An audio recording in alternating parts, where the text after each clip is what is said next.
Captain Lee Dongwu stood on the bridge of the UES Persistence, watching the stars blur past the massive viewing window.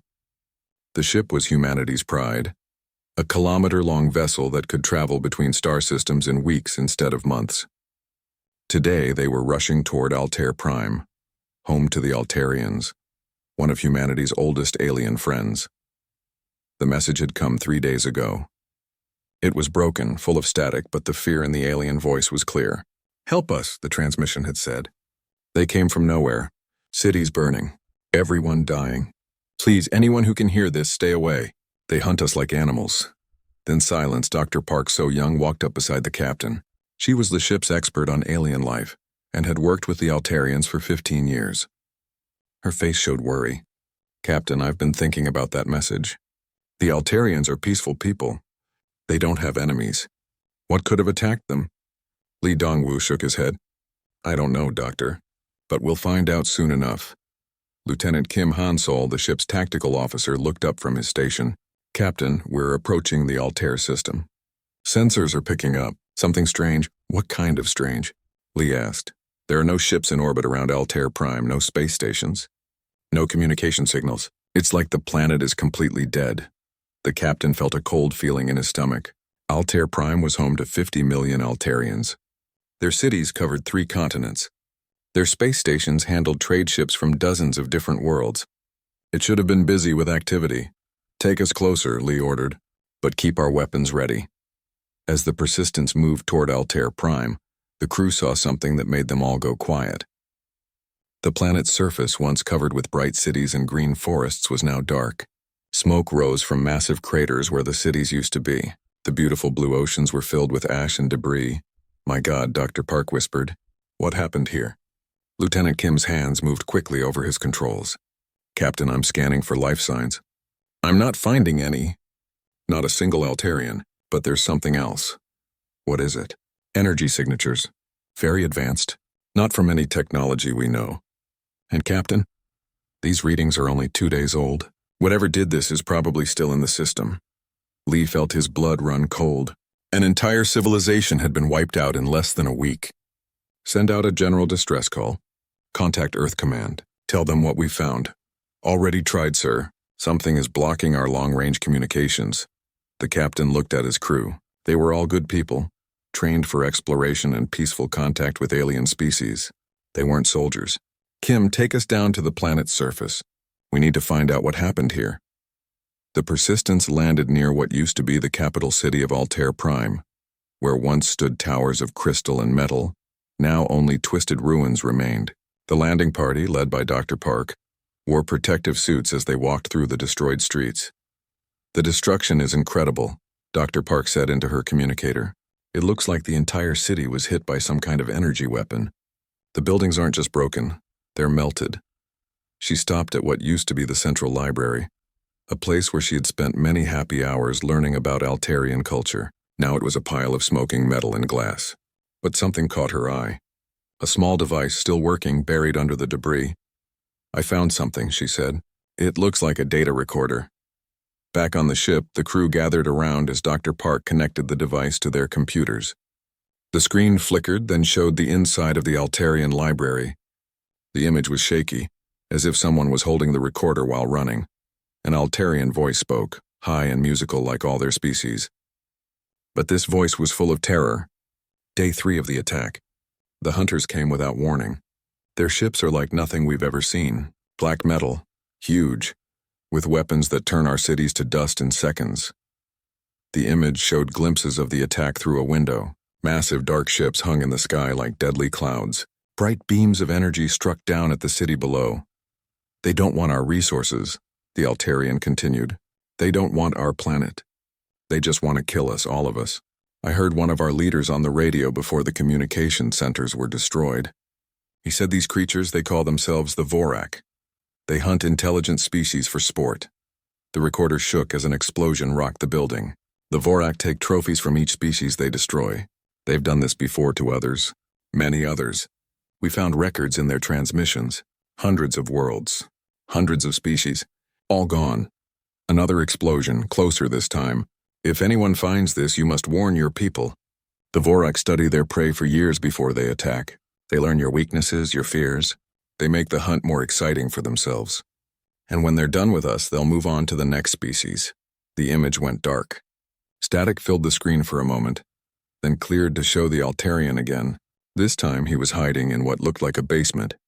I can hear them in the building above. They're not just killing everyone. They're collecting things, art books, anything that shows who we were. They want to remember their hunt.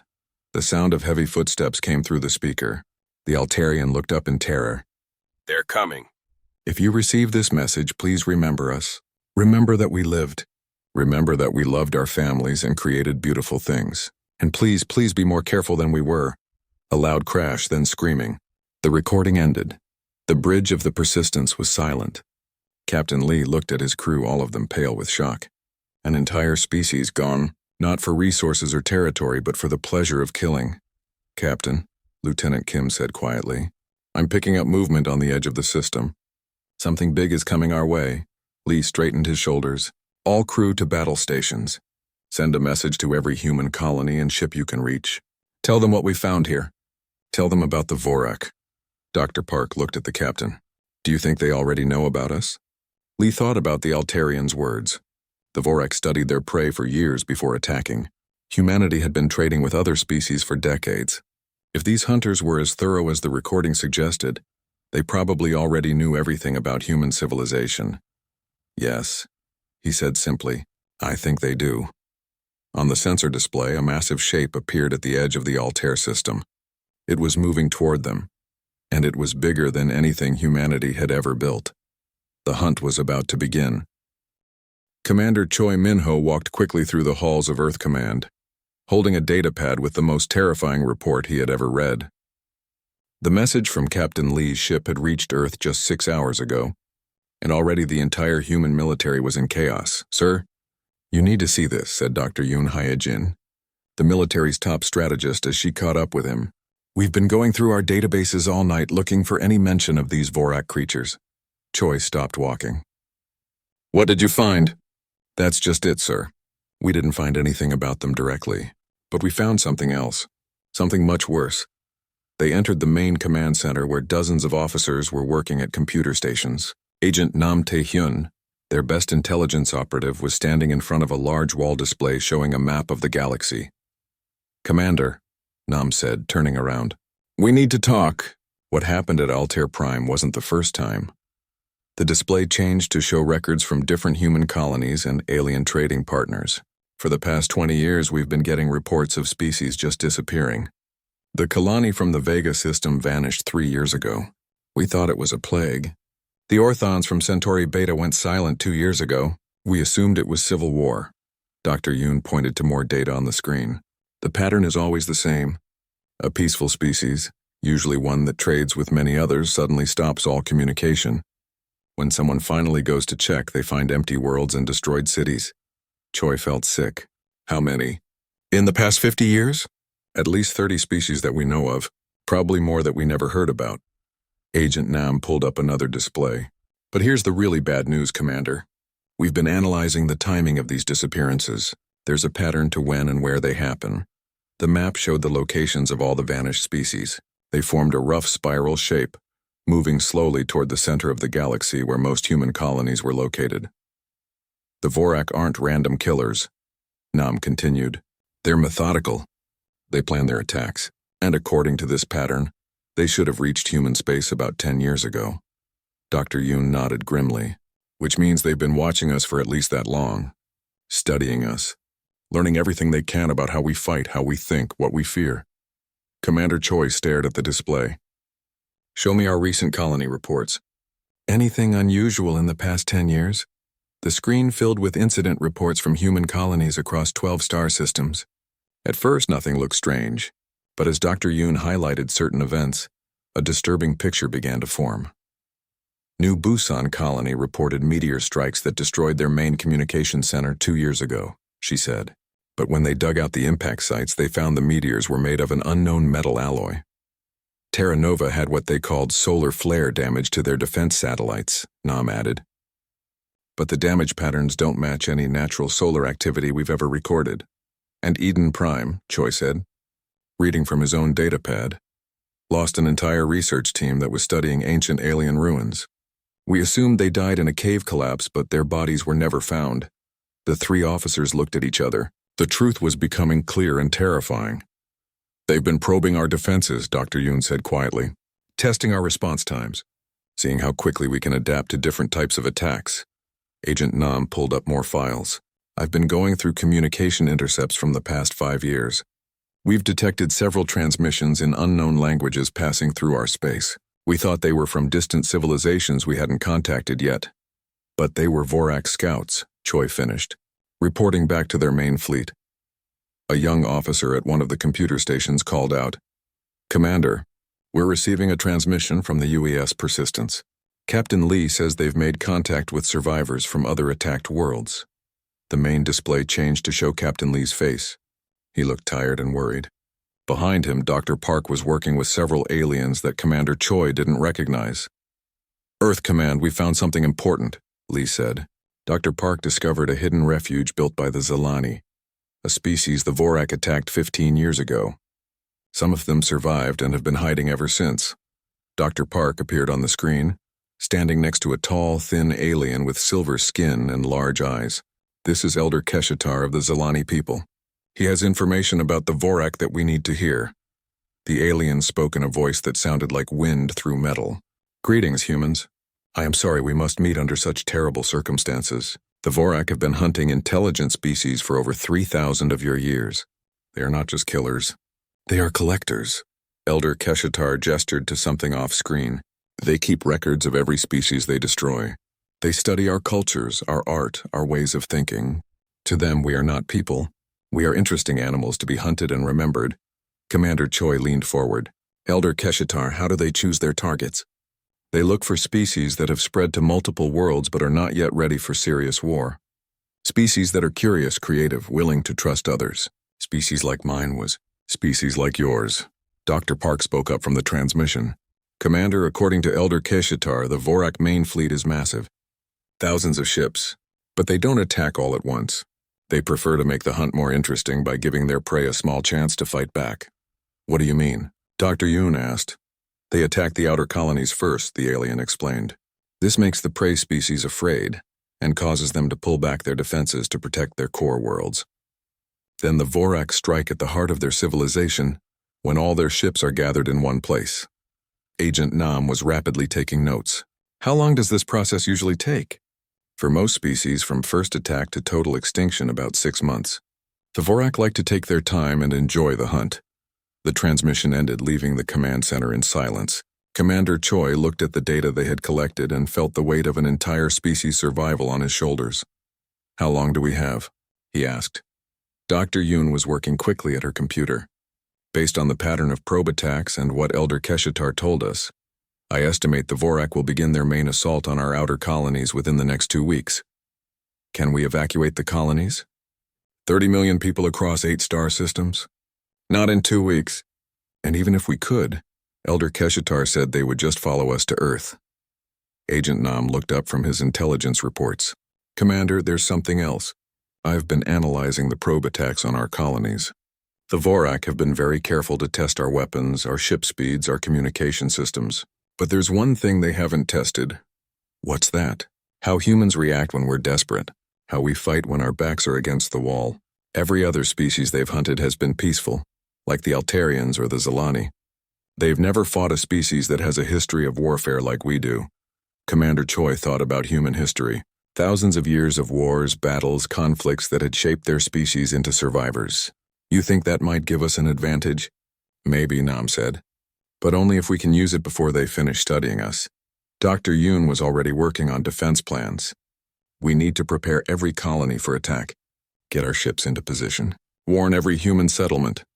And we need to contact every surviving species we can find, Commander Choi added. If the Vorak have been doing this for thousands of years, there might be others hiding like Elder Keshatar's people. As alarms began sounding throughout Earth Command and emergency messages went out to every human world, Commander Choi stared at the galaxy map.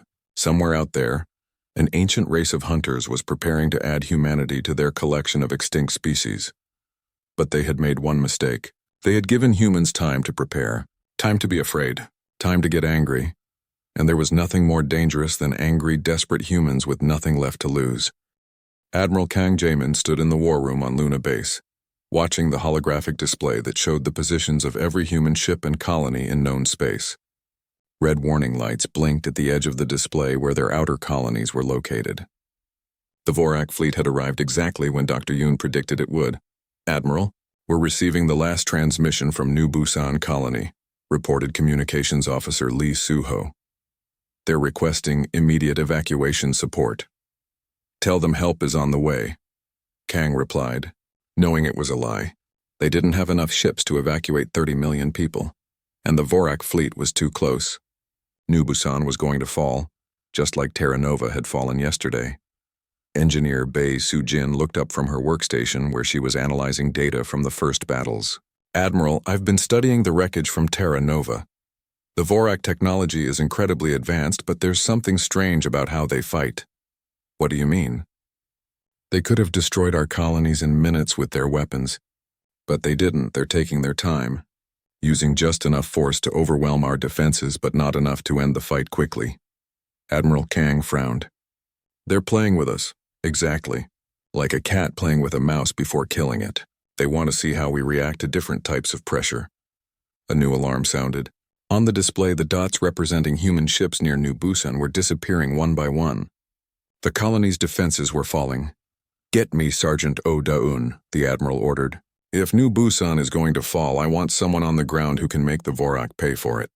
The screen showed Sergeant Oh's face. She was in full combat gear, standing in what looked like a bombed building. Behind her, civilians were being evacuated through underground tunnels. "Sergeant, what's your status?" "Admiral, we've got about 6 hours before the Vorak ground forces reach the city center. Most civilians are in the tunnels, but we've got maybe 200 volunteers who want to stay and fight." "Sergeant, your orders are to evacuate with the civilians." Oh, Da-un shook her head. "With respect, sir, no. These people are my neighbors. I'm not leaving them to die alone." In the background, explosions lit up the sky as Vorak ships continued their bombardment. But Admiral Kang noticed something interesting. The Vorak weren't targeting the underground tunnels or the evacuation routes. They were only destroying military targets and government buildings. "Sergeant, I'm sending you something. Engineer Bae has been analyzing Vorak battle tactics. They seem to follow very specific patterns." Engineer Bae stepped forward. "Sergeant Oh, the Vorak appear to have strict rules about how they conduct their hunts. They don't kill civilians until they've defeated all military resistance, and they always land ground troops to claim their trophies personally." "What kind of trophies?" "Weapons, art, cultural artifacts. Anything that represents the species they're hunting." Oh Da-un's eyes lit up with understanding. "So they have to come down here to get what they want." "Exactly. And when they do, they'll be expecting the same kind of resistance they've faced from other species. Scared defenders hiding in buildings trying to protect themselves." The transmission cut out as another wave of Vorak bombers passed over New Busan. When it reconnected, Oh Da-un was smiling grimly.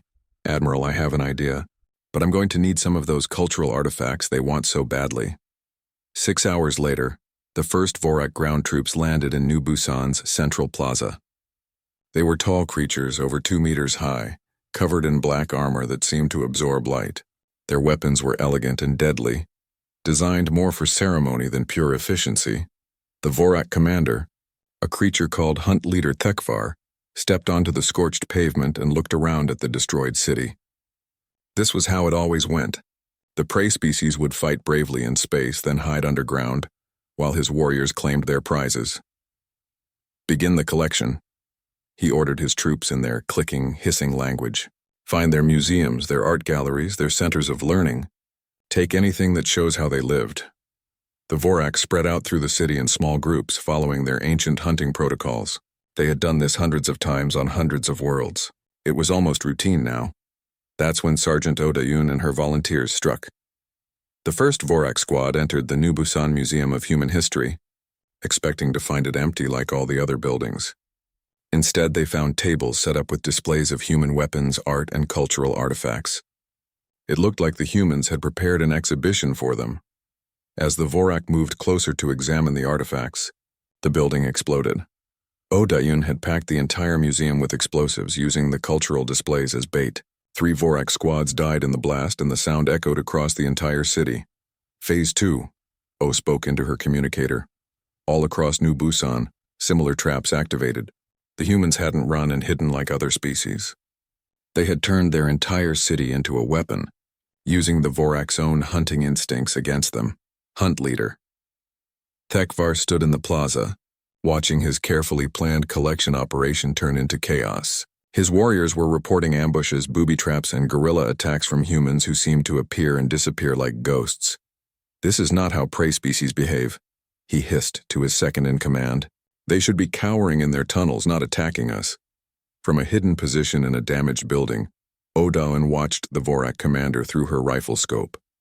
She had learned about their social structure from Elder Keshatar's briefings. The Vorak followed strict hierarchies, and killing their leaders would throw them into confusion. She pulled the trigger.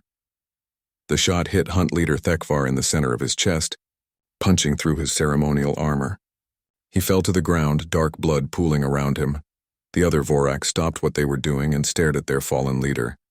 In 3,000 years of hunting, no prey species had ever killed a hunt leader in personal combat. Attention Vorak forces. Odaun's voice came through their communication systems. She had hacked their frequencies. Welcome to New Busan. You came here to collect trophies from our culture. Let me show you what human culture is really about.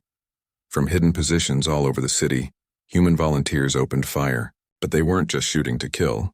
They were using weapons and tactics the Vorak had never seen before. Improvised explosives that turned rubble into shrapnel. Sniper rifles that could penetrate Vorak armor from impossible distances. Chemical weapons made from common cleaning supplies that ate through their face masks. Most importantly, they were broadcasting everything. Every Vorak death, every successful ambush, every moment of alien confusion was being recorded and transmitted across human space. Back on Luna Base, Admiral Kang watched the battle with amazement. How is she doing this? Engineer Bay was analyzing the transmissions. Admiral Sergeant O isn't just fighting them. She's making them afraid. Look at their movement patterns. They're not advancing anymore. They're trying to retreat to their ships. On the display, they could see the Vorak forces pulling back from New Busan's city center. But Odaun wasn't letting them go easily. Her volunteers had prepared for this too. Now for Phase 3, she said into her communicator. As the Vorak ran for their landing ships, they found the routes blocked by more traps. Collapsed buildings formed mazes that funneled them into killing zones. Every street had been turned into an ambush point. The Vorak had superior technology, better armor, and more advanced weapons. But they had never faced an enemy that fought dirty, that ignored all the rules of civilized warfare, that treated every piece of rubble and every broken building as a potential weapon. By the time the surviving Vorak reached their ships, they had lost over half their ground force. The mighty hunters who had destroyed hundreds of species had been bloodied by a few hundred humans, with improvised weapons and no fear of death. As the Vorak ships lifted off from New Busan, Odaun stood on the roof of a damaged building, holding a Vorak weapon she had taken from one of the dead aliens. She spoke into the camera that was broadcasting her words across human space. My name is Sergeant Odaun of the New Busan Defense Force. The Vorak came here thinking we would be easy prey like all the other species they've murdered. They were wrong. We're not prey. We're humans, and we're going to hunt them back. The transmission ended, but the message had been received across every human colony and ship. For the first time since the Vorak attacks began, humanity had won a battle. More importantly, they had learned something crucial. The Vorak could be beaten. They could be surprised. They could be afraid. The hunt was about to change in ways the ancient predators could never have imagined. Captain Shin Woo-jin floated in the pilot seat of his modified fighter ship, watching the Vorak patrol vessel through his targeting system. His ship looked like a piece of space debris, covered in fake damage and leaking gases that would fool most sensors. It was one of 12 ships in the first human hunter-killer squadron. Ghost Leader, this is Ghost 7, came the voice of his wingman over the encrypted channel. Target is moving into the trap zone. Shin smiled grimly. 3 months had passed since Sergeant O's victory on New Busan, and the war had changed completely. The Vorak were no longer the confident hunters they had been. They traveled in smaller groups now, always watching for ambushes, always expecting attacks. Perfect for what Shin had planned. All ghost ships maintained positions, He whispered into his communicator. Wait for my signal. The Vorak ship was a medium-sized hunter vessel, the kind they used to track down survivors from destroyed colonies. According to Dr. Im Yerin, the human psychological warfare specialist, these ships carried the most arrogant Vorak commanders. They thought they were untouchable. They were about to learn otherwise. The Vorak vessel moved slowly through the asteroid field where Shin's squadron was hiding. It was following a fake distress signal that Major Hong Ki-tai's special forces had planted on a seemingly abandoned human cargo ship. Ghost Leader, Vorak boarding party has entered the cargo ship, reported Ghost 7. They're taking the bait. Shin watched his tactical display. The Vorak had sent 20 warriors into the cargo ship to collect their trophies. Standard procedure for them. What they didn't know was that the ship was completely empty, except for the surprises Major Hong had left behind. Execute Ghost Protocol, Shin ordered. 12 human ships suddenly appeared from behind asteroids, their weapon systems coming online simultaneously. But they didn't attack the Vorak ship immediately. That would have been too quick, too easy. Instead, they began broadcasting a message that Dr. Im had specially prepared for this moment. Attention, Vorak vessel, came her voice over their communication systems. You have entered human hunting grounds. Your ship and crew are now our prey. The Vorak commander's response was immediate and angry. Impossible. You are prey species. You do not hunt. We do now, Shin replied personally. And we're very good at it. The cargo ship exploded, taking the entire Vorak boarding party with it. Major Hong's surprises had worked perfectly. 20 elite Vorak warriors gone in an instant. But the real hunt was just beginning. The Vorak ship tried to run, its engines burning bright as it attempted to escape the asteroid field. Shin's squadron followed, but they didn't try to catch up immediately. They stayed just close enough to keep the Vorak ship on their sensors, letting the aliens think they might escape. Ghost Leader, why aren't we finishing them? Asked one of his newer pilots. Because Ghost 9, we're not just hunting this ship. We're hunting their minds. Dr. Im taught us that the Vorak are proud creatures. They've never been prey before. We need to make them feel what every species they've murdered felt. For 6 hours, the human ships followed the Vorak vessel through space. Sometimes they would get close enough to fire a few shots, damaging the alien ship's engines or weapons. Then they would pull back, letting the Vorak make temporary repairs and think they had a chance. It was psychological torture, and Shin could hear the growing desperation in the Vorak communications they were intercepting. Why don't they just destroy us? One Vorak warrior was asking. They're playing with us, replied their commander, the first note of fear creeping into his voice. Like we play with our prey. Finally, when the Vorak ship was limping on damaged engines and their crew was exhausted from hours of stress, Shin decided it was time to end the hunt. All ghost ships' final approach. Remember, we want their ship intact. We need their technology and their records. The human ships surrounded the Vorak vessel like a pack of wolves, their weapons carved through the alien ship's hull with surgical precision, disabling its engines and weapon systems without destroying it completely.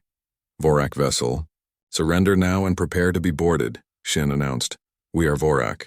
The alien commander screamed back. We do not surrender. We are the hunters. Not anymore, Shin replied calmly. The boarding action was swift and brutal. Major Hong's special forces had trained for months to fight Vorak warriors in close combat. They used every dirty trick, every unfair advantage, every psychological weapon they could think of. They wore armor decorated with symbols from all the species the Vorak had destroyed. They played recordings of dying alien voices over their speakers. They moved like ghosts through the ship's corridors, appearing and disappearing before the Vorak could react. When it was over, the surviving Vorak crew found themselves in their own ship's holding cells, staring at humans who had just done to them what they had done to hundreds of other species. Commander, Shin said to the captured Vorak leader, you're going to tell us everything you know about your fleet's positions, your hunting schedules, and your command structure. The alien drew himself up proudly. I will tell you nothing, pray thing. Dr. Im Yerin stepped forward. She had been studying Vorak psychology for months, learning everything she could about how their minds worked. Actually, you will. Because if you don't, we're going to do something your species has never experienced before. What? We're going to make you watch while we hunt down every other Vorak ship in this sector. We're going to show you recordings of your own people dying in fear, just like you've done to so many others. And then, when you've seen your mighty hunter race revealed as nothing but cowards and bullies, we'll let you go back to your fleet to tell them what's coming." The Vorak commander's eyes widened. In their culture, being forced to watch your own people die without being able to help was the ultimate humiliation. "You wouldn't dare." "Try us," Dr. Im replied with a smile that was all teeth and no warmth. Over the next few days, as more human hunter-killer squadrons went into action across the sector, the captured Vorak were forced to watch their people die on screen after screen. They saw Vorak ships being outmaneuvered by human pilots who flew like madmen. They watched Vorak boarding parties walk into traps that turned their own ships into tombs. They heard the fear in Vorak voices as the hunters became the hunted. Captain Shin stood in the ship's command center, looking at tactical displays that showed the locations of captured Vorak vessels. In just 1 week, his squadron and others like it had captured or destroyed 37 Vorak ships. "Captain," reported one of his officers, "we're receiving surrender requests from 3 more Vorak vessels. They're asking for safe passage out of human space." "Denied," Shin replied. "They came here to hunt us to extinction. They don't get to leave just because we're better at their own game." Major Hong approached with a data pad full of intelligence gathered from captured Vorak. "Captain, we've learned something important. The Vorak fleet isn't just a military force. It's their entire civilization. They live on their ships, traveling from world to world, hunting and collecting." "What are you saying?" "I'm saying we know where they all are. Every Vorak ship, every warrior, every leader. They're all in one place, heading for the center of human space for their final assault." Dr. Im looked up from her analysis of Vorak communications. "The psychological impact of our hunting tactics is spreading through their fleet. They're starting to question their own superiority. Some are even suggesting they should abandon the hunt and find new prey elsewhere." Shin felt a cold satisfaction. Let them question. Let them doubt. Let them feel fear for the first time in their miserable lives. He activated the ship's communication system and sent a message on all Vorak frequencies. "This is Captain Shin Woo-jin of the Human Defense Force. For 3,000 years you've hunted intelligent species for sport. You've murdered billions of innocent beings. You've collected their art and their culture like trophies."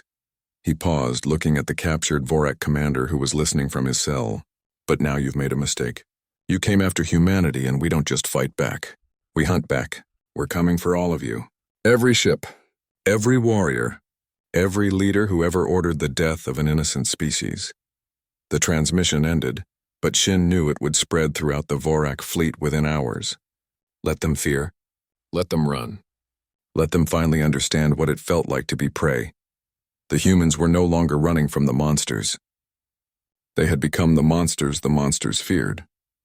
Fleet Admiral Park Jin-woo stood on the bridge of the UES Retribution, humanity's largest warship, watching the massive shape of the Vorak home fleet through the main viewing screen.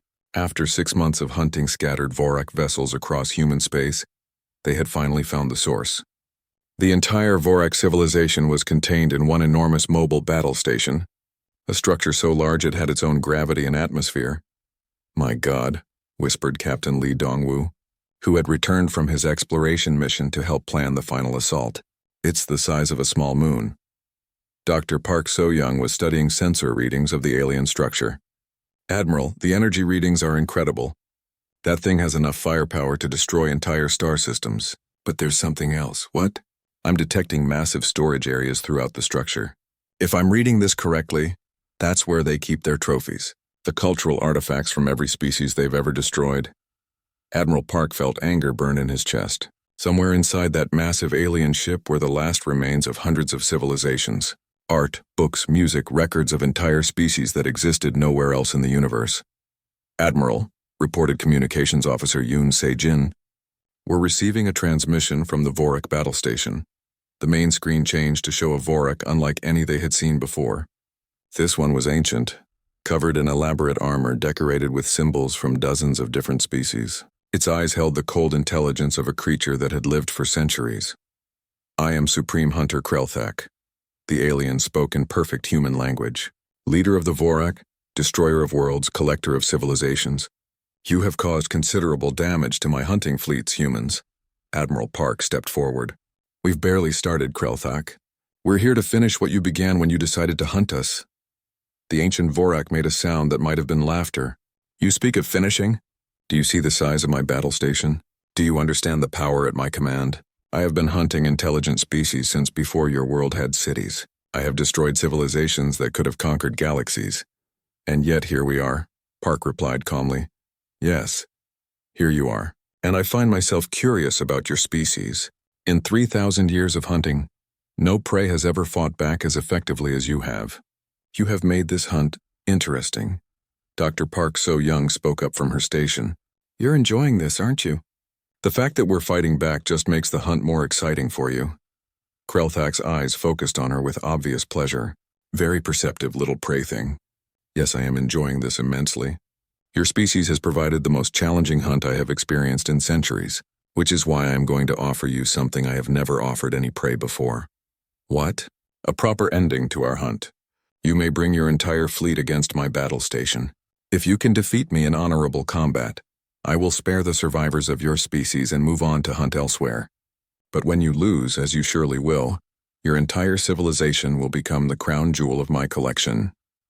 Admiral Park looked around his bridge at the faces of his crew. They had come here knowing many of them would die, but also knowing they had no choice. Humanity would never be safe as long as the Vorak existed. We accept your challenge, Park said, but we have one condition.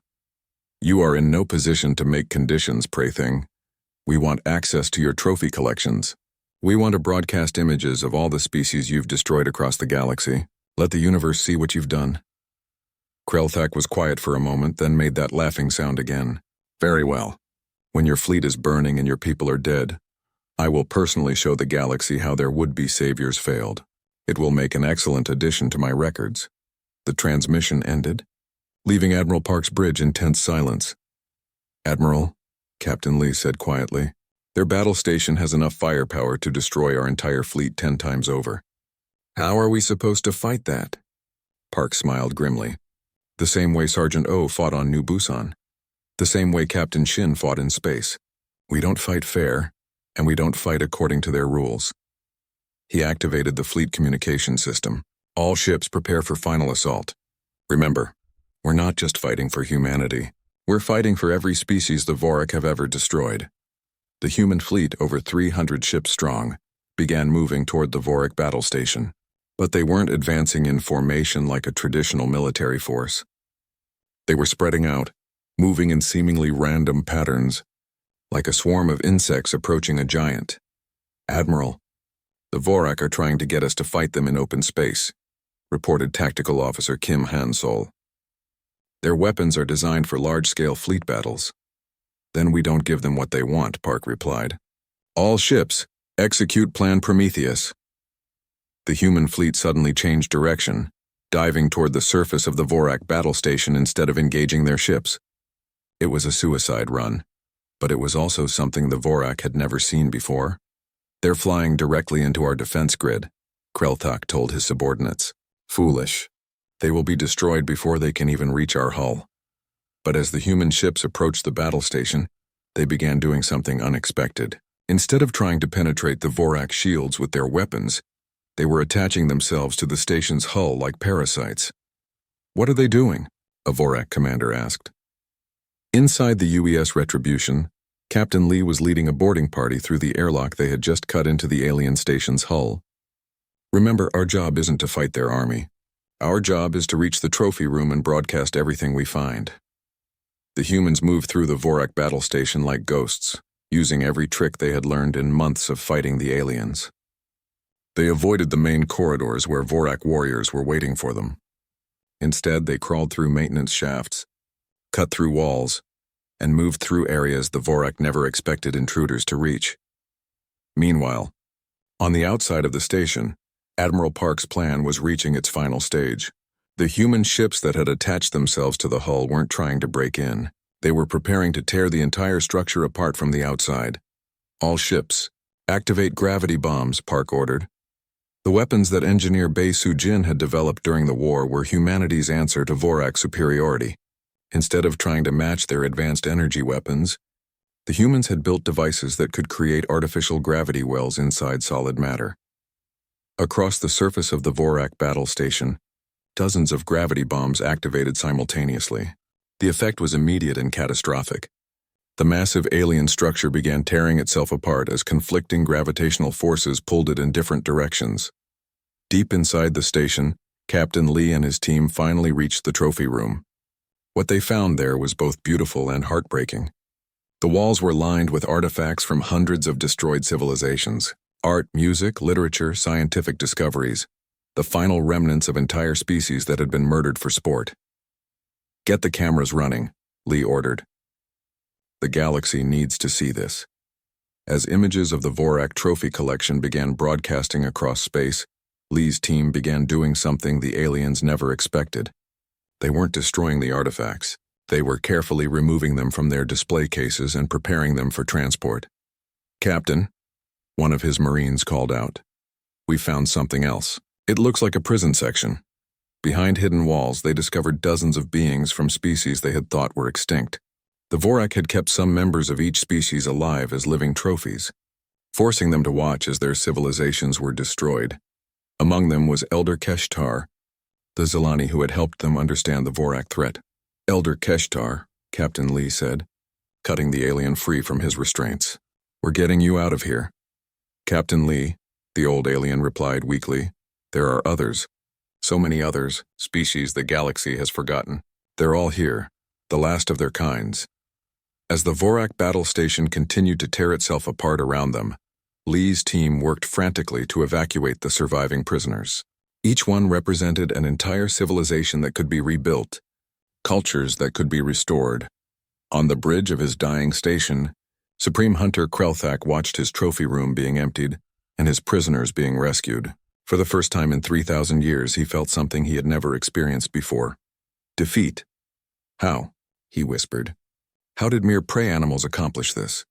"Through the communication system," Admiral Park's voice answered him. "Because we're not just prey animals, Krelthak. We're humans. And the one thing you never understood about humans is that we don't just fight for ourselves. We fight for others." The Vorak battle station exploded in a brilliant flash of light that could be seen across 3 star systems. With it died the last organized Vorak fleet and their ancient culture of hunting and collecting. But from the wreckage, human rescue ships emerged carrying something more precious than any military victory: the survivors of dozens of supposedly extinct species, along with the cultural treasures of hundreds more. 6 months later, Captain Lee Dongwu stood in the memorial hall on Earth, looking at displays that honored both the human victims